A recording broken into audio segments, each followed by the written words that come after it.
And in Washington, D.C., a new bill, if passed, could make it more affordable to send your children to Catholic schools and other religious institutions. It's called the Educational Choice for Children's Act of 2024. It will support low-income students through charitable contributions and scholarship funds. The bill passed the Ways and Means Committee back in September and is awaiting to be brought to the floor for a vote.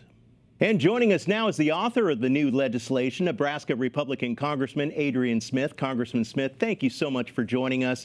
The Educational Choice for Children's Act would expand educational freedom for parents of young kids and even allow parents to be able to use it for parochial school and other Catholic schools, correct?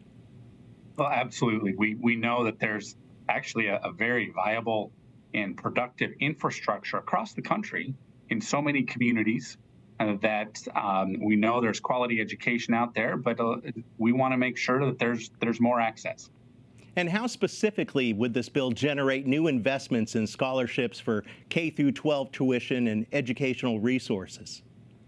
Well, this would be a tax credit that would enable the formation of what are called scholarship granting organizations. And those can be formed based on specific needs of a part of a community or a state.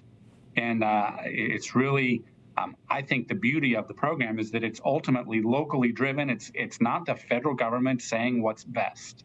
It is simply some federal resources, perhaps, that ultimately empower families to make decisions in the best interest of their children. Well, we've seen through the success of other school choice initiatives across the country how parents are really empowered and the freedom to decide where to send their kids to school, even for religious institutions like parochial schools. And this could really make a difference in a child's life, correct?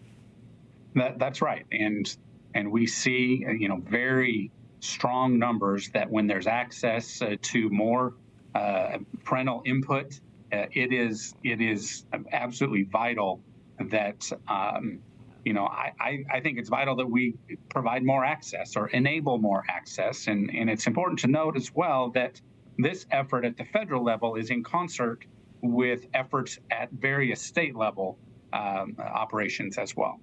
Wonderful. And how many kids could actually be affected by this?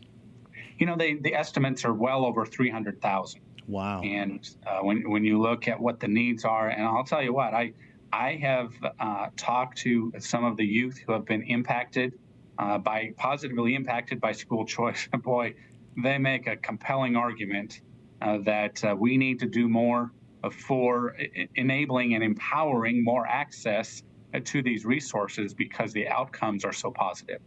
And this past committee, the Ways and Means Committee, I believe, back in September. So what's exactly next for this? Could we see this maybe tacked on to something at the end of this year, or would it be next Congress?